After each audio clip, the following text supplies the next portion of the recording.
السلام عليكم ورحمة الله وبركاته. الحمد لله رب العالمين، الصلاة والسلام على رسوله خاتم النبيين وعلى آله الطيبين وأصحابه الطاهرين والمؤمنين والمسلمين كلهم أجمعين، أما بعد، فقد قال الله تعالى في القرآن الكريم والفرقان المجيد تعظيما وتكريما ومخبرا وآمرا: أعوذ بالله من الشيطان الرجيم، بسم الله الرحمن الرحيم. إن الله وملائكته يصلون على النبي يا أيها الذين آمنوا صلوا عليه وسلموا تسليما.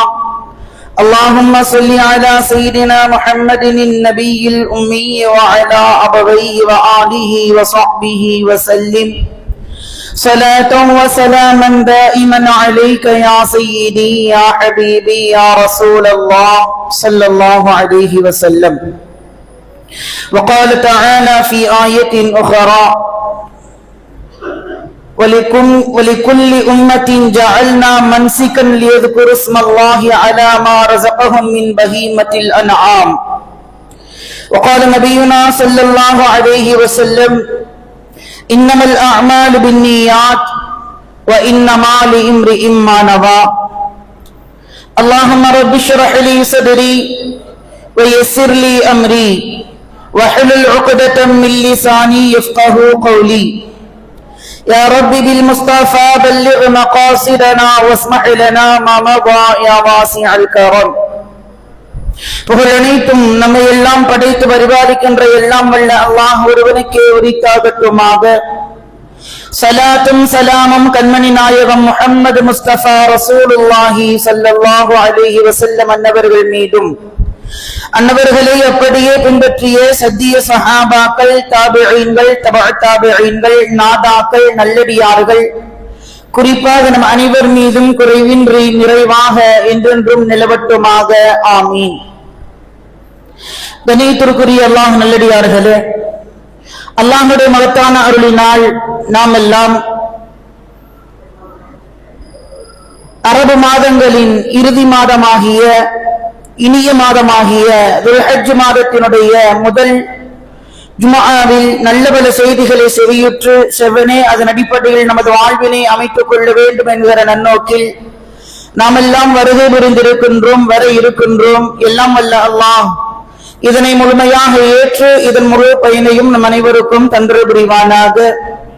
இதன் பரக்கத்தை கொண்டு நம்முடைய எல்லா விதமான ஹலாலான ஆதத்துகளையும் நாட்டங்களையும் தேட்டங்களையும் நிறைவேற்றி தந்து புரிவானாக.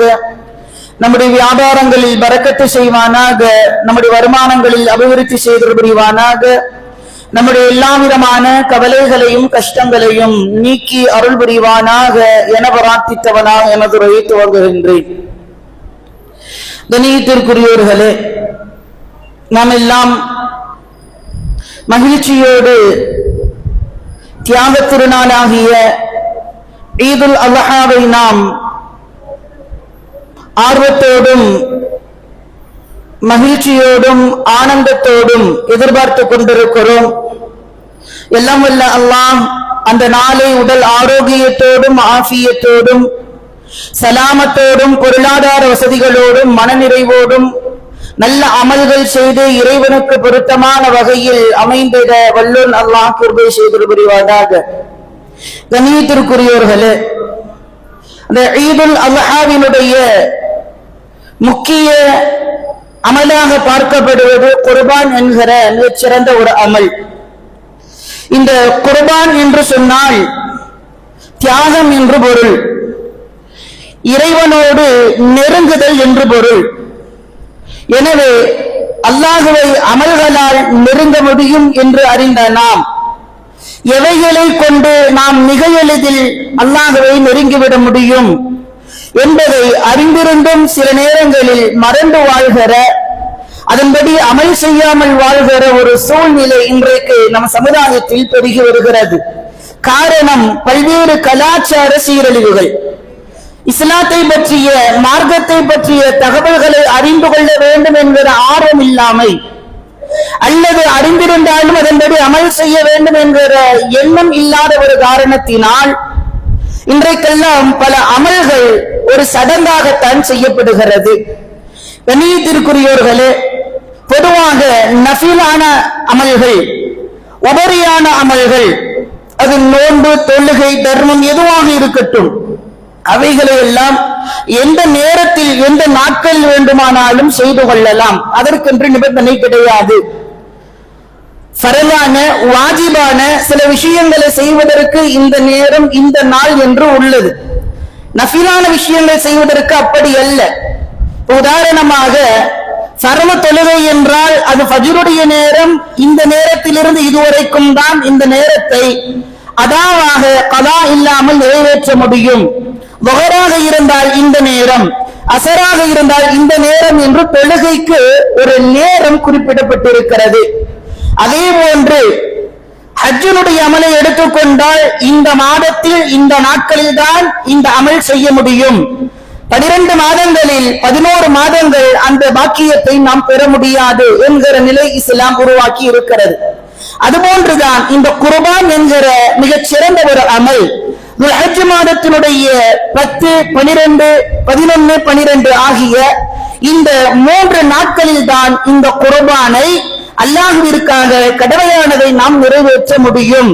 வேற எந்த நாட்களில் நாம் அந்த குர்பான் நிறைவேற்றினாலும் அதற்கு நஃபிலான நன்மைகள் தான் கிடைக்குமே தவிர இந்த 3 நாட்கள் செய்யப்படுகிற நன்மைகள் நிறைவாக வேறு எந்த நாட்களிலும் நாம் பெற முடியாது என்று இதற்காக ஒரு நாட்களை இஸ்லாம் நமக்கு தேர்ந்தெடுத்து கொடுத்திருக்கிறது.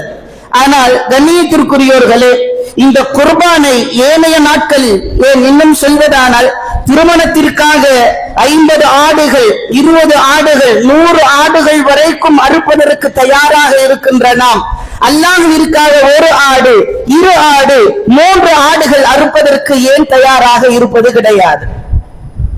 லட்சக்கணக்கில் ஒரு திருமணத்திற்காக ஒரு நாளுக்காக இன்னும் செல்வதானால் ஒரு குறிப்பிட்ட சில மணி நேரங்களுக்காக பல லட்சங்களை செலவு செய்து 100 ஆடுகளை அறுப்பதற்கு தயாராக இருக்கின்ற நாம் மக்கள் என்ன பேசுவார்கள்? நாம் இந்த ஆட்டினுடைய மாமிசத்தை நாம் உணவாக கொடுக்கவில்லை என்றால் மக்கள் என்ன யோசிப்பார்கள்? நம்முடைய கௌரவம் என்ன ஆவது, நம்முடைய அந்தஸ்து என்ன ஆவது என்று சிந்திக்கின்ற நாம் வருடத்தில் ஒரு முறை கடமையாகின்ற அந்த குர்பானை கொடுப்பதற்கு மட்டும் நாம் ஏன் தயங்குகிறோம்? அந்த நேரத்தில் நாம் இந்த குர்பான் செய்யவில்லை என்றால் அல்லாஹ் நம்மை எப்படி பார்ப்பான்? அல்லாஹ்விடத்தில் நாம் எப்படி பதில் சொல்வோம்? அல்லாஹ்விற்கு முன்பாக நாம் எப்படி நிற்போம் என்கிற எண்ணம் நம் சமுதாயத்தில் ஏன் உருவாகுவது கிடையாது? கண்ணியத்திற்குரியவர்களே, அல்லாஹுவை மறந்து வாழ்கிற ஒரு சமுதாயமாக நாம் மாறிவிட்டோம். அல்லாஹ் பாதுகாக்க வேண்டும். உண்மையிலேயே அவ்வப்போது இது பற்றி நினைக்கிற பொழுது, இது பற்றி பேசுகிற பொழுதெல்லாம் நாம் எந்த காலத்தில் வாழ்ந்து கொண்டிருக்கிறோம்? உண்மையிலேயே ஈமான் நிறைந்த காலமா அல்லது ஈமான் அழிந்து கொண்டிருக்கிற காலமா என்று யோசிக்கின்ற அளவிற்கு நம்ம சமுதாயத்தினுடைய செயல்பாடுகளும் சிந்தனைகளும் அமைந்திருக்கிறது. கொள்கை ரீதியாக பல பிளவுகள், அதில் இந்த கொள்கை எனக்கானது, இந்த கொள்கை உனக்கானது என்று பிரித்து பார்த்த நாம் கடமைகளில் கூட நாம் அல்லாஹ்விற்காக செய்ய வேண்டும் என்கிற ஒற்றுமை என்றைக்குமே வந்தது கிடையாது. கண்ணியத்திற்குரியவர்களே, குர்பான் என்பது ஆகச் சிறந்த ஒரு அமல். வேறு எந்த நாட்களிலும் அதை செய்ய முடியாது. இன்னும் சொல்வதானால் எப்படி நோன்பு ரமதானுடைய காலத்தில் நமக்கு ஃபரலாக ஆக்கப்பட்டதோ அதே போன்று மற்ற சமுதாயத்தினருக்கும் ஃபரலாக ஆக்கப்பட்டது. அதுபோன்று இறைவன் குர்ஆனில் சொல்கிறான், வலிகுல்லி உம்மத்தின் ஜஅல்னா மன்சிகன் யذ்குரு ஸ்மல்லாஹி அலா மா ரஸகஹும் மின் பஹீமத்தில் அன்ஆம். கால்நடைகளில் இறைவன் யாருக்கெல்லாம் வசதி வாய்ப்பை கொடுத்திருக்கிறானோ அவர்களுக்கெல்லாம் கால்நடைகளை ஆடு, மாடு, ஒட்டகம் என்று குர்பான் கொடுக்கின்ற ஒரு கடமையை அல்லாஹ்வினுடைய பெயரை சொல்லி தியாகம் செய்கிற, அறுத்து பலியிடுகிற ஒரு கடமையை நம் சமுதாயத்திற்கு மட்டுமல்ல வலிகுல்லி உம்மத்தின் ஜஅல்னா எல்லா சமுதாயத்திற்கும் நாம் உருவாக்கி கொடுத்தோம் என்று இறைவன் பேசுகிறான். எல்லா சமுதாயத்திற்கும் ஒரு சில அமல்கள் தான் ஒன்றாக அமைந்திருக்கும். அதில் ஒன்று இந்த குர்பான் என்கிற அமல். கண்ணியத்திற்குரியவர்களே, ஆனால் இந்த குர்பான் பல குடும்பங்களில் கொடுக்கப்படுவது கிடையாது. அது பற்றி விழிப்புணர்வு இருந்தாலும் கூட பல ரூபாய்கள் அவர்கள் அவர்கள் அதிபதியாக இருப்பார்கள், பல சொத்துக்களுக்கு சொந்தக்காரர்களாக இருப்பார்கள். ஆனால் குர்பான் கொடுக்கின்ற பொழுது மட்டும் கூட என்ன யோசிப்பார்கள் என்றால், வரவு செலவு கரெக்டா இருக்கு, வரவு செலவு கரெக்டா இருக்கு, சேமிப்பு உங்களுடைய பீரோல பேங்க்ல எவ்வளவு இருக்கு, அதைத்தான் இஸ்லாம் பார்க்க சொல்கிறது. யாருக்குத்தான் வரவு செலவு சரியாக இல்லை, வருவதெல்லாம் செலவுக்காகத்தான் இருக்கும், இல்லை என்று வர வேண்டிய அவசியம் இல்லை. வரவு என்றாலே செலவுக்காகத்தான். செலவு போக அதிகமாக நம்முடைய தேவைகள் இருக்கிறது என்றால் அது வறுமையினுடைய அடையாளம். ஆனால் இன்றைக்கு அத்தியாவசியத்தை கடந்து அனாவசிய செலவுகள் அதிகமாக செய்கின்றோம். அதற்கெல்லாம் யோசித்து பார்ப்பது கிடையாது. வரவும் செலவும் கரெக்டா இருக்கு ஹசரத். இந்த வருஷம் குர்பான் இல்ல ஹசரத், பணம் இல்லைங்கிறது இல்ல, அவனுடைய வார்த்தை என்ன, இந்த வருடம் குர்பான் இல்ல. பணம் இல்லை என்றால் இஸ்லாம் உங்களுக்கு அனுமதித்திருக்கிறது, கொடுக்க வேண்டிய அவசியம் இல்லை. ஆனால் மனம் இல்லை என்றால் நீங்கள் என்னதான் கொடுத்தாலும் கூட அது கொடுத்ததற்கு சமமாகாது. கண்ணியத்திற்குரிய யோசித்து பாருங்கள், நம்ம ஒரு வருஷத்துக்கு ஒரு தடவை ஃபேமிலி டூரும் போறோமா இல்லையா, எத்தனை ரூபாய்க்கு அதற்காக செலவாகிறது. குறைஞ்சபட்சம் ஒரு ஆளுக்கு 2000 ரூபாய் கணக்கு பண்ணுங்களேன். அப் அண்ட் டவுன் போறதுக்கு வர்றதுக்கு, அங்க சாப்பாடு செலவு, மேற்கொண்டு செலவுகள் எல்லாம் குடும்பத்தில் ஒரு நபருக்கு 2000 ரூபாய் என்றாலும் கூட ஒரு குடும்பத்தில் 5 நபர்கள் இருந்தால் 10,000 ரூபாய் அவருக்கு செலவாகி விடுகிறது. ஆனால் குர்பான் கொடுப்பதற்காக நாம் இந்த ஃபேமிலி டூரை விட அதை ஓரங்கட்டி வச்சிருக்கிறோம். அதற்கு நாம் செலவு செய்ய தயார். ஆனால் குர்பான் கொடுப்பதற்கு மட்டும் தான் காசு இல்லாமல் ஆகிவிடுகிறது. மனம் இருந்தால் மார்க்கம் உண்டு என்று சொல்வார்கள். உண்மையிலேயே நம்முடைய மார்க்கத்திற்கும் மனதிற்கும் ஒரு தொடர்பு உண்டு. எந்த ஒரு அமலாக இருந்தாலும் மன தூய்மையோடு செய்ய வேண்டும் என்கிற எண்ணம் இருந்தால் மட்டும்தான் அந்த அமலை செய்ய முடியும். இல்லை என்றால் கடமையே என்று செய்வதாக இருந்தால் அந்த அமல் செய்தும் பிரயோஜனம் இல்லை என்றுதான் இஸ்லாம் இயம்புகிறது. கண்ணியத்திற்குரியவர்களே, அதே போன்று பல குடும்பங்கள் கொடுப்பது கிடையாது. இன்னும் சில பேர் எப்படி வழங்கி இருக்காங்க அப்படின்னா, கடமை அதனால கொடுக்கணும், எவ்வளவு கம்மியா ஆடு கிடைக்கும்னு பார்ப்பாங்க, எவ்வளவு கம்மியான இடத்துல ஷேர் கிடைக்குதுன்னு பார்ப்பாங்க, அதுக்கு போய் செலவு செய்வாங்க. கண்ணியத்திற்குரியவர்களே, முதலாக குர்பான் என்கிற அந்த வரலாற்று நிகழ்வு எங்கு துவங்கியது தெரியுமா? ஆதம் அலைஹிஸ்ஸலாம் அவருடைய காலத்திலேயே துவங்கி விட்டது. அவர்களுடைய மகனார் ஹாபில் காபில் என்கிற இருவர்கள், அவர்களுக்கு மத்தியில் ஒரு சண்டை ஏற்படுகிறது தன்னுடைய சகோதரியை திருமணம் செய்வதற்காக. ஹஜ்ரத், சகோதரி திருமணம் செய்யலாமா அப்படின்னு கேட்க கூடாது. அந்த காலத்துல அந்த ஒரு சட்டம் இருந்துச்சு, ஆதம் அலைஹிஸ்ஸலாம் காலத்துல. ஏன்னா அப்ப பெண்கள் உருவாகல. அப்ப தன்னுடைய சகோதரி திருமணம் செய்வதற்கு இறைவன் அனுமதி கொடுத்திருந்தார். அப்போ அந்த பெண் மிக அழகிய தோற்றத்தில் இருப்பதினால் இருவருக்கும் அந்த பெண்ணின் மீது ஆசை, இருவரில் ஒருவர் தான் திருமணம் செய்ய முடியும். அந்த சமயத்தை 2 பேருக்கும் சண்டை. அல்லாஹ் சொல்றான், நீங்க எனக்காக குர்பான் கொடுக்கணும், யாருடைய குர்பான் நான் ஏற்றுக்கொள்கிறேனோ அவர் தான் அந்த பெண்ணை திருமணம் செய்ய முடியும். அதுல அந்த காபில் அப்படிங்கிறவர் விவசாயியா இருந்தார். விவசாயத்திலே தன்னுடைய அறுவடையை எதை அவர் லாபமாக போகமாக எடுத்து வைத்திருக்கிறாரோ அதை அவர் குர்பான் கொடுக்க வேண்டும். அந்த ஹாபில் அப்படிங்கிற ஒரு ஆடு மேய்ப்பவராக இருந்தார். ஆடுகள் ஒரு ஆடு குர்பான் கொடுக்க வேண்டும். இந்த இடத்துல ரொம்ப ஈஸி தான், நம்மள்ட்ட இருக்கிறத கொண்டு போய் அல்லாஹ்வுக்கு வைக்க போறோம்.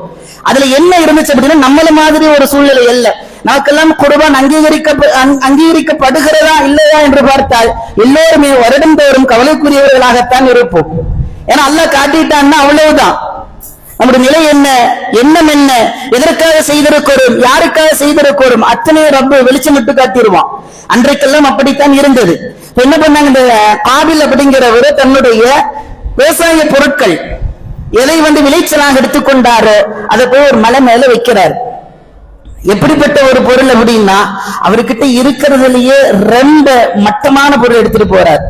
உண்மையும் தோலும் சேர்ந்திருந்த மக்கள் அதை மிக குறைவான தொகை கொடுத்து அல்லது பொருள் கொடுத்து வாங்குகிற ஒரு சூழல் இருந்த பொருளை கொண்டு போய் என்ன பண்றாருன்னா அல்லாஹ்வுக்காக அந்த இடத்துல குர்பானுக்காக வைக்கிறார்.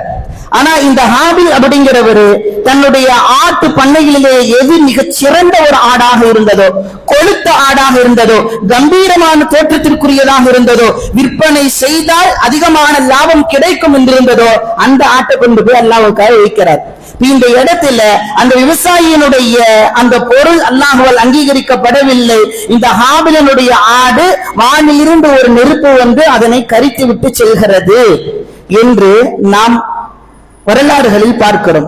அதற்கு பிறகு அந்த ஆடு யாருக்கு சொந்தமா இருந்ததோ அந்த ஹாபிலுக்கு இந்த சகோதரி திருமணம் செய்து வைத்தார் என்பது வரலாறு. கண்ணியத்திற்குரியவர்கள், நாம் பெற வேண்டிய பாடம் என்னவென்றால், மிக உயர்ந்த பொருளைத்தான் அல்லாஹ்விற்கு தியாகம் செய்ய வேண்டும், குர்பான் கொடுக்க வேண்டும். மெலிந்த அல்லது கறிகள் குறைந்த அல்லது எந்த ஆடு ரொம்ப குறைவான விலையில கிடைக்குமோ, மட்டமான விலையில கிடைக்குமோ, தரம் இல்லாத ஒரு பொருளை நாம் வாங்குவோம் என்றால் அந்த குர்பான் நிச்சயமாக அல்லாஹுவால் அங்கீகரிக்கப்படாது என்பதை நாம் விளங்கிக் கொள்ள வேண்டும். வருடத்திற்கு ஒரு முறை யோசித்து பாருங்கள். அல்லாஹ் காலம் முழுவதும் நமக்கு வாழ்வை கொடுக்கிறான். அந்த வாழ்விற்கு தேவையான வாழ்வாதாரங்களை கொடுக்கிறான், உணவு கொடுக்கிறான், உடை கொடுக்கிறான். நாம் கேட்டாலும் கேட்காவிட்டாலும் இறைவன் கொடுத்து கொண்டே இருக்கிறான். வருடத்திற்கு ஒரு முறை இந்த குர்பான் கொடுப்பதில் நாம் என்ன குறைந்து விட போகிறோம், நம் சொத்தில் என்ன குறைந்து விட போகிறது என்கிற எண்ணம் ஏன் தோன்றுவது கிடையாது? கண்ணியத்திற்குரியவர்களே, ஆடு அதிகமான ரேட்டா இருக்கு, உங்களால இப்ப கொடுத்தோம்னா வேற ஒரு செலவுக்கு அந்த பணம் தேவை அப்படிங்கிற நிலை இருந்தா அதற்குத்தான கூட்டு குர்பான்கிற ஒரு சலுகையும் கொடுத்திருக்கிறது. ஆனால் நாம் எப்படி விளங்கி வைத்து விட்டோம், ஆடு கொடுத்தா 25,000 30,000 40,000 ஆகுது, அது கூட்டு குர்பான் 5,000 6,000 7,000 அதோட நம்ம முடிச்சுக்கிறலாம் அப்படிங்கிற எண்ணம் இன்றைக்கு நிறைய உள்ளது. அந்த எண்ணம் இருக்கும் என்றால் அந்த குர்பான் கொடுத்தும் வீணானது. ஏன்னா நம்ம மட்டமான ரேஞ்சுக்கு போயிட்டோம், விலை குறைவா எங்க கிடைக்கும் அப்படின்னு போயிருக்கிறோம். உங்களால் கொடுக்க முடியவில்லை இல்லையா, தாராளமாக நீங்கள் கூட்டு குர்பானில் சேர்ந்து கொள்ளலாம். அது ஒரு சலுகை தான், சட்டமாக நீங்கள் எடுத்துக்கொள்ள கூடாது என்பதையும் இஸ்லாம் சொல்லி தருகிறது. கண்ணியத்திற்குரியவர்களும் இப்படி குர்பான் கொடுக்கிறதுனால ஏராளமான நன்மைகளை நாம் பெற இருக்கிறோம். எல்லாம் கேட்டாலும் அதன்படி அமல் செய்யாத ஒரு சமூகம், உண்மையிலேயே நம் சமூகம் எதனை நோக்கி பயணித்துக் கொண்டிருக்கிறது என்பது ஒரு கேள்விக்குறியாகத்தான் இருக்கிறது. நம்முடைய பயணம் எல்லாம் மறுமையை சார்ந்து, மறுமையை நோக்கி என்பதை மறந்துவிடக் கூடாது. இந்த உலகத்தோடு நாம் முடிந்து விடுவது கிடையாது, அல்லது மரணித்தால் மண்ணறையோடு முடிந்து விடுவது கிடையாது. நிச்சயம் மீண்டும் இதே உடலோடு இந்த உயிர் அந்த உடலுக்கு மீட்டி கொடுக்கப்படும். அங்கு அல்லாஹ்விற்கு முன்பாக நாம் நிற்போம். இந்த உலகில் எப்படியெல்லாம் வாழ்ந்தோம், யாருக்காக வாழ்ந்தோம், எதற்காக வாழ்ந்தோம் என்கிற அத்துணை கேள்வி கடன்களும் அந்த இடத்தில் வல்லோன் அல்லாஹ் நம்மிடத்தில் கேட்பான் என்பதை மறக்காமல் நாம் வாழ வேண்டும். கண்ணியத்திற்குரியவர்களே, நம்ம எல்லாம் அறிந்தவர்கள் குர்பான் கொடுக்கறதுனால என்ன ஹசரத், அந்த ஆட்டை கொடுக்கறதுனால என்ன? இன்னும் சில பேருக்கு இப்படி ஒரு சந்தேகம், அந்த ஆடு வாங்குற காசுல நம்ம ஏழை மக்களுக்கு கொடுத்துட்டு போயிடலாமே, நாடு வாங்குற காசுல ஏழை மக்களுக்கு சதக்கா கொடுத்துட்டு போயிடலாம், ஒரு உயிரை வாங்கி அறுத்து அதை கறியா சாப்பிடுறதுக்கு ஏழைப்பட்டவங்களுக்கு கொடுத்துட்டு போயிடலாமே அப்படிங்கிற கேள்வியும் இன்றைக்கு சில விஷ கிருமிகளால் உருவாக்கப்பட்டிருக்கிறது. கேள்வி சரியானதுதான், ஆனால் அதை தொடர்ந்து யோசிப்போம் என்றால் இறைவனுக்கு மாறு செய்தவர்களாக ஆகிவிடும். அப்படி என்றால் உனக்கு வேறொரு நபருக்கு, வேறொரு ஆட்களுக்கு உதவி செய்ய வேண்டும் என்கிற எண்ணம் இருந்தால் வேறொரு தொகையை கொடு, உனக்கு கடமையானது நீ நிச்சயம் நிறைவேற்றியே ஆக வேண்டும். நீ கோடி ரூபாய் அந்த நாள்ல ஏழை எளியவர்களுக்கு செலவு செய்தாலும் உன் மீது இருக்கின்ற அந்த கடமையை குர்பான் மூலமாக நிறைவேற்றவில்லை என்றால் நிச்சயம் குற்றவாளி என்பதை மறந்துவிடக் கூடாது. இஸ்லாம் சொல்லிவிட்டது, அல்லாஹ் சொல்லிவிட்டான், ரசூல் சொல்லிவிட்டார், நிச்சயம் நான் இதை செய்தே தீருவேன், மேற்கொண்டு இறைவன் எனக்கு கொடுத்திருக்கிறான், அதனை கொண்டு ஏழை எளியவர்களுக்கு தாராளமாக உதவுவேன் என்கிற எண்ணம் தான் வர வேண்டுமே தவிர இறைவனுடைய வார்த்தைக்கும் இறை தூதருடைய வாழ்க்கைக்கும் மாற்றமாக என்றுமே யோசித்து விடக்கூடாது. நீதிக்குரியவர்களே, பெருமானார் ஸல்லல்லாஹு அலைஹி வஸல்லம் அன்னவர்களிடத்தில் சஹாபாக்கள் கேட்கிறார், யா ரசூலல்லாஹ், அல்லாஹ்வின் தூதரே, இந்த குர்பான் நம்ம எதுக்காக கொடுக்கிறோம்? ரசூலுல்லாஹ் சிம்பிளா ஒரே ஒரு சென்டென்ஸ்ல முடிச்சிட்டாங்க, சுன்னத்து அபீக்கும் இப்ராஹிம், இது உங்களுடைய தந்தை இப்ராஹிம் அலைஹிஸ்ஸலாம் அவர்களுடைய வழிமுறை, அவங்களுடைய சுன்னத்து. அதற்கு அடுத்து சஹாபாக்கள் கேட்கிறார், யா ரசூலல்லாஹ், இப்படி ஒரு ஆட்டை குர்பான் கொடுத்து நாம் உண்டு பிறர் உண்ண கொடுப்பதினால் என்ன நன்மை கிடைக்கிறது? அதை நம்ம மற்ற நாளங்கள் எல்லாம் சாப்பிடுறோமே, அந்த நாள்ல ஒரு ஆட்டை கொடுத்து அதை நம்மளும் சாப்பிட்டு மற்றவங்களுக்கும் கொடுக்க வேண்டிய அவசியம் என்ன? அதனால என்ன இருக்குது? அப்படின்னு கேட்ட பொழுது சொல்கிறார்கள், பெருமானார் ஸல்லல்லாஹு அலைஹி வஸல்லம் காலம் முழுவதும் தினந்தோறும் ஒரு ஆட்டை அல்லாஹ்விற்காக குர்பான் கொடுத்தாலும் அது நஃபிலான உபரியான வணக்கத்தில் தான் சேரும். ஆனால் அந்த நாட்களில் கொடுக்கப்படுவதுதான் அல்லாஹ்விற்காக, அல்லாஹ் கடமையாக்கியதற்காக அந்த நாளில் உங்களுடைய தந்தை இப்ராஹிம் அலைஹிஸ்ஸலாம் அவர்கள் செய்தார்கள் என்பதை நினைவு கூர்ந்து தியாக எண்ணத்தோடு, தியாக மனப்பான்மையோடு அல்லாஹ்விற்காக நீங்கள் செய்வீர்கள் என்றால் அதற்கு கிடைக்கிற வெகுமதிகள் உயர்ந்தது என்று சொல்லி அந்த நாளில் கொடுக்கப்படுகிற ஒரு ஆட்டினுடைய ரோம அளவிற்கு, அந்த தோலில் இருக்கின்ற ஒவ்வொரு ரோமங்களினுடைய எண்ணிக்கைக்கும் ஒரு நன்மை உண்டு என்று பெருமானார் ஸல்லல்லாஹு அலைஹி வஸல்லம் அவர்கள் சொன்னார்கள். கண்ணியத்திற்குரியவர்களே, ஒரு ஆடு வெளியிட்டாலும் கூட அல்லாஹ்விற்காக அந்த ஒரு ஆட்டில் இருக்கின்ற, அந்த ஒரு மாட்டில் இருக்கின்ற, அந்த ஒரு ஒட்டகத்தில் இருக்கின்ற ரோமங்கள், முடிகள் எந்த அளவிற்கு இருக்குமோ எண்ண முடியாது. 1000 இருக்குதா, லட்சம் இருக்குதா, கோடி இருக்குதா, யாரும் இதுவரைக்கும் எண்ணி பார்த்தது கிடையாது. அப்படி எண்ணினாலும் நிச்சயமாக கணக்கு தவறாகத்தான் வரும், சரியான ஒரு கணக்கு வராது. அப்ப இறைவன் ஸல்லல்லாஹு அலைஹி வஸல்லம் அவர்கள் மூலமாக சொல்ல வருவது என்ன? அந்த ஆட்டினுடைய ரோமத்தின் அளவு என்றால் அந்த எண்ணிக்கையை எப்படி உங்களால் அறிந்து கொள்ள முடியாதோ அதுபோன்று உங்களுக்கு கிடைக்கின்ற நன்மைகளும் வெகுமதிகளும் உங்களால் அறிந்து கொள்ள முடியாது. அந்த அளவிற்கு அதிகமாக உயர்வானதாக நான் தர தயாராக இருக்கிறேன், வாங்குவதற்கு நீங்கள் தான் தயார் இல்லை என்று பெருமானார் ஸல்லல்லாஹு அலைஹி வஸல்லம் அன்னவர்கள் இந்த ஹதீஸின் மூலமாக நமக்கு ஒரு பாடம் நடத்துகிறார்கள். கண்ணியத்திற்குரியவர்களே, ஹஜ்ரத் அப்துல்லாஹ் இப்னு உமர் ரலியல்லாஹு தஆலா அன்ஹு அவர்கள் அறிவிக்கிறார்கள், ஹஜ்ஜத்துல் விதாவின் போது, பெருமானாருடைய நிறைவு ஹஜ்ஜின் போது ஹஜ்ரத் உமர் ரலியல்லாஹு தஆலா தன்னுடைய தந்தை சொல்றாங்க, எங்க அத்தா ஹஜ்ஜத்துல் விதாவுல 300 பொற்காசுகள் கொடுத்து ஒரு உயர்தரமான ஒரு ஒட்டகத்தை வாங்கிட்டு வந்தாங்க. 300 பொற்காசுன சாதாரண விஷயமா? 300 தங்க காசுகள் கொடுத்து ஒரு ஒட்டகத்தை வாங்கி வருகிறார் உமர் ரலியல்லாஹு தஆலா அன்ஹு. ரசூலுல்லாஹ் கிட்ட வந்து சொல்றாங்க, யா ரசூலல்லாஹ், நான் என்னிடம் உள்ள தொகையை கொண்டு 300 பொற்காசுகளை கொடுத்து இந்த உயர்தரமான ஒரு ஒட்டகத்தை நான் வாங்கி வந்திருக்கிறேன்.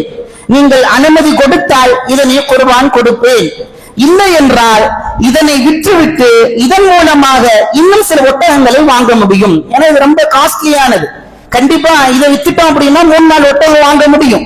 அந்த அளவுக்கு இந்த ஒட்டகம் ரொம்ப பார்க்கவே அவ்வளவு அருமையானதாகவும் வலிமையானதாகவும் இருக்கிறது. நீங்க சொன்னீங்கன்னா இதை வித்துட்டு இன்னும் 4-5 ஒட்டகம் வாங்கி அதை குர்பான் கொடுக்கலாம் அப்படின்னு சொன்னப்ப ரசூலுல்லாஹ் உடனே சொல்கிறார்கள், லா இன்ஹர்ஹா இய்யாஹா, இல்லை இல்லை, அந்த ஒட்டகத்தையே நீங்கள் குர்பான் கொடுங்கள் என்று சொல்கிறார்கள். கண்ணியத்திற்குரியவர்களே, விலை குறைவாக ஏராளமான பிராணிகளை நாம் வாங்கினாலும் விலை உயர்வான, அதுக்குன்னு போய் ஏமாந்துட்டு வரக்கூடாது. நமக்கு தெரியும் இந்த ஆடு இந்த ரேஞ்சில தான் இருக்கும், இந்த ஆடுக்கு இவ்வளவு விலை கொடுக்கலாம் அப்படிங்கிற ஒரு மதிப்பு நமக்கு தெரியும். அதை விட அதிகமாக கொடுத்து வாங்க வேண்டும் என்றும் இஸ்லாம் சொல்லவில்லை. ஆனால் இருப்பதிலேயே பார்ப்பதற்கு கொழுத்த அதிகமான கரிகள் தருகிற கம்பீர தோற்றமுடைய பிராணிகளை நீங்கள் வாங்குங்கள். மட்டமான, தரம் தாழ்ந்த, விலை குறைந்த, மலிவான, உடல் வலிமை இல்லாத, மாமிசங்கள் நிறை இல்லாத ஒரு பிராணியை வாங்குவதை விட, பல பிராணிகளை வாங்குவதை விட சிறந்த ஒரு பிராணியை அதிக விலை கொடுத்து வாங்குவது சிறந்தது என்பதற்காகத்தான் பெருமானார் சொல்லுகிறார்கள், இல்லை இல்லை, எதை நீங்கள் வாங்கினீர்களோ அது மிகச் சிறந்த ஒரு பிராணி, இன்ஹர்ஹா இய்யாஹா, அதையே நீங்கள் அல்லாஹ்விற்காக தபல் செய்யுங்கள் என்று பெருமானார் ஸல்லல்லாஹு அலைஹி வஸல்லம் அன்னவர்கள் சொல்கிறார்கள். வேறொரு அறிவிப்பில் பெருமானார் மிக தெளிவாக சொன்னார்கள், குர்பானி பிராணிகளிலேயே மிகச் சிறந்தது, அதிக விலை மதிப்புள்ளதும் கொழுத்த அதிகமான கரிகள் நிறைந்ததும் தான் என்று பெருமானார் ஸல்லல்லாஹு அலைஹி வஸல்லம் அன்னவர்கள் சொன்னார்கள். கண்ணியத்திற்குரியவர்களே, ஆனால் இன்றைக்கெல்லாம் நாம் அப்படி யோசிப்பதே கிடையாது.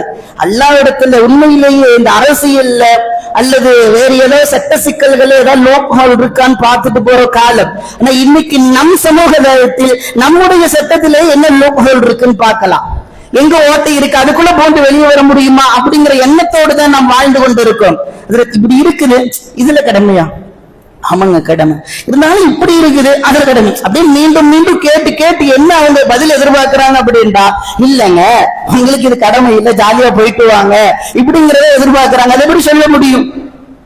என்னதான் கேள்விகளை நாம் முன்வைத்தாலும் இதற்கான பதில் இதுதான் என்று மிக தெளிவாக சொல்லப்பட்டு விட்டது சட்டத்தில். அதைத்தானே சொல்ல முடியும். இது எனக்கு கடமை இல்லை, என் மனைவிட்ட தான் காசு இருக்குது. சரி, அப்ப மனைவிக்கு கடமை இல்ல, மனைவிட்ட வந்து போட்டு பைசாவா இல்ல நகையா இருக்குது. இப்ப நகை இருந்துட்டாலும் கடமை தானே. கண்ணியத்திற்குரியவர்களே, நான் ஒரு ஆடியோவை கூட வெளியிட்டிருந்தேன். ஒரு நபரிடத்தில் ஜகாத்தினுடைய அளவு என்று பொதுவாக ஒரு சட்டம் சொல்லப்படும். ஆனா இந்த ஜகாத்துக்கு ஒரு வருஷம் பூர்த்தி ஆகணுங்கிற நிபந்தனை. குர்பானுக்கு அப்படி அல்ல. அன்றைய தினத்தில் உங்களிடத்தில் சொத்து இருந்தால், அப்ப சொத்துனா எவ்வளவு ஹஸ்ரத் அப்படின்னு கேட்டா, நகையை மதிப்பிடக்கூடாது. வெள்ளி 612.5 கிராம் இருக்கும் என்றால், உதாரணமாக இன்றைய மதிப்பின்படி குறைந்தபட்சம் 1,80,000 2 லட்சம் வரைக்கும் வச்சுக்கலாமே. அந்த அளவுக்கு தங்க நகை இருந்தாலும் அல்லது வெள்ளி நகை இருந்தாலும் அல்லது பணம் உங்களிடத்தில் இருந்தாலும் அல்லது அதற்கு நிகராக சொத்துக்கள் உங்களிடத்தில் இருந்தாலும் குர்பான் கடமையாகி விடுகிறது. அது மனைவியிட்ட பணமா இல்ல நகையாத்தான் இருக்குது. 5 பவுன் நகை ஹஸ்ரத் என் மனைவி கஷ்டப்பட்டு அவங்க அம்மா வீட்டையும் கொண்டு வந்தாங்க, இன்னும் செலவு பண்ணாம வச்சிருக்கிறாங்க. பரவாயில்லை, அல்லாஹ் அந்த அளவுக்கு பாதுகாத்து வைத்திருக்கிறான். இதுவரைக்கும் அது அழிந்து விடாமல், எந்த கஷ்டத்தையும் கொடுக்காமல், அடகு வைக்காமல், விற்பனை செய்து விடாமல், இன்னும் இறைவன் அந்த சொத்துக்கு உங்களை அதிபதியாக வைத்திருக்கிறானே. 5 பவுன் அப்படிங்கிறது அந்த நகைக்கு ஜகாத் இல்ல, நகைக்கு ஜகாத் கடமை இல்ல. ஏன்னா 10 பவுன் 10.5 பவுன் தான் அந்த தங்க நகைக்கு கடமை. ஆனா நம்ம பணத்துல எப்படி கணக்கிடணும் அப்படின்னா 612.5 கிராம் நகையைத்தான், வெள்ளி நகையைத்தான் நாம் கணக்கிட வேண்டும். அப்போ அந்த அளவுக்கு வெள்ளி நகை இருக்கா, அந்த அளவுக்கு நம்ம அந்த இன்றைய மார்க்கெட் ரேட்டுக்கு அந்த 612 கிராம் என்ன விலை வருது, அந்த அளவுக்கு நம்மள்ட்ட பணம் இருக்கா, அந்த பணத்திற்கு ஜகாத். நகை தங்க நகையாக கணக்கிடுகிற பொழுதுதான் நம்ம என்ன பண்ணணும், 10.5 பவுன் 10.75 பவுன் அப்படிங்கிற கணக்குக்கு வரும். அப்போ குர்பான் ஹஸ்ரத் 5 பவுன் இருந்தாலும் கடமை தான். இன்னைக்கு ரேட்டுக்கு கிட்டத்தட்ட ஒரு 2 பவுன் இருந்தாலும் குர்பான் கடமையாயிரு. எந்த வீட்டுல 2 பவுன் நகை இல்லாம இருக்குங்க? கை தூக்குங்க பார்க்கலாம். எந்த வீட்டுல 2 ஹஸ்ரத் 2 பவுன் கூட இல்ல ஹஸ்ரத்? கை தூக்குங்க. நம்ம வீட்டுல அல்ஹம்துலில்லாஹ் 2 பவுன் நகை இருக்கு இல்லையா? யாருமே கை தூக்கல, நான் கூட கை தூக்க முடியாது. எப்படியாவது பொட்டு பொடிச்சு அப்படின்னு குழந்தைகளுக்கு மனைவிக்கு அப்படி இப்படின்னு எதையாவது சேர்த்து வச்சிருப்போம் இல்லையா? அப்போ ஹஸ்ரத் இதுக்கு கொடுக்கணுமா? கண்டிப்பாக கொடுத்தாக வேண்டும். ஹஸ்ரத் பணமா இல்லையே, ஒரு ஆடு வாங்குற அளவுக்கு வசதி இல்லையே. சரி, ஆடு வாங்குற அளவிற்கு வசதி இல்லை, கூட்டு குர்பான் கொடுக்கின்ற அளவிற்கு உங்களுக்கு வசதி இருக்கிறது அல்லவா? ஒரு 5,000 ரூபாய் 6,000 ரூபாய் 7,000 ரூபாய் உணவு கொடுக்க முடியாதா? மனசாட்சியின்படி யோசித்து பாருங்கள், அல்லாஹ்வை முன்வைத்து யோசித்து பாருங்கள். உங்களால் கொடுக்க முடியவில்லை என்றால் நிச்சயம் உங்கள் மீது கடமை இல்லை. கொடுக்க முடியும் என்கிற நிலை இருந்தால், சொத்துக்கள் இருந்தால், நகைகள் இருந்தால், தொகை இருந்தால் கட்டாயம் கொடுத்தே ஆக வேண்டும். இன்றைக்கு நம் குடும்பங்களில் பல ரூபாய்களுக்கு அதிபதியாக நாம் இருக்கிறோம், ஆனால் கொடுப்பதற்கு நாம் தயாராகவே கிடையாது. இந்த வருஷம் இல்ல, இன்னும் சில பேர்லாம் அது ஒரு சிரிப்பு, அது சூப்பரான ஒரு ட்ரிக்ஸுங்க. அதெல்லாம் சிரிச்சுட்டு போயிருவாங்க, நம்ம என்னென்ன எடுத்துக்க முடியாது. இன்னும் சிலர் அமைதியா விட்டுட்டு போயிருவாங்க, அவ்வளவுதான். அசர்த்திட்டு சொல்லிடலாம், அசர்த்திட்டு எஸ்கேப் ஆகிடலாம். அல்லாஹ்விடத்தில் நம்ம எஸ்கேப் ஆக முடியாது இல்ல. கண்ணியத்திற்குரியவர்களே, ஒன்றை கவனத்தில் வைத்துக் கொள்ளுங்கள். அல்லாஹ் நமக்கு இவ்வளவு சொத்துக்களை, அது குறைந்த சொத்தோ நிறைந்த சொத்தோ, அதிகமோ குறைவோ, ஏதோ ஒல்லோன் அல்ல யாரிடத்திலும் எதையும் எதிர்பார்க்காத நிலையில் வைத்திருக்கிறானே, இதற்காகவாவது அல்லாஹ்விற்கு நாம் குர்பான் கொடுக்க வேண்டும். அல்லாஹ் நம்மை இந்த அளவிற்கு வாழ வைத்துக் கொண்டிருக்கிறானே, அதற்கு நம்பியுள்ளவர்களாக நாம் குர்பான் கொடுக்க வேண்டும். 25,000 ரூபாய் ஒரே நேரத்தில் செலவு செய்ய இயலவில்லை, அதற்கான ஒரு சலுகை இஸ்லாம் சொல்லி தந்திருக்கிறது. கண்ணியத்திற்குரிய இப்படி நம்மள சில பேர் இருந்தாலும் கூட, நம்முடைய மஹல்லாவுல கணவரை இழந்த ஒரு பெண் தன் மகனை அல்லாஹ்விடத்தில் அனுப்பிவிட்டு வாழ்ந்து கொண்டிருக்கிற ஒரு பெண், தனி நபராக வாழ்ந்து கொண்டிருக்கிறார் நமது மஹல்லாவில். அட்ரஸ் சொன்னா கூட உங்களுக்கு தெரிஞ்சிடும். எந்த அளவுக்கு அப்படின்னா, அரசாங்கம் கொடுக்கின்ற 1000 ரூபாயை கொண்டுதான் அந்த பெண்மணி வாழ்ந்து கொண்டிருக்கிறார். தன்னுடைய மகளை திருமணம் முடித்து கொடுத்து விட்டா அல்ஹம்துலில்லாஹ், அவங்க நல்லா இருக்கிறாங்க, இவங்களை பாத்துக்கிறதுக்கு ஆள் இல்ல. ஆனா அவங்க என்ன தெரியுமா சொன்னாங்க, ஹஸ்ரத் நான் ஒரு கூட்டு குர்பான் கொடுக்கலான் இருக்கிறேன். இப்ப நம்ம சொன்னோம், இல்லம்மா உங்க மேல கடமை இல்ல, நீ கொடுக்க வேண்டிய அவசியம் இல்ல, அல்ஹம்துலில்லாஹ் நீங்க தாராளமா இருங்க.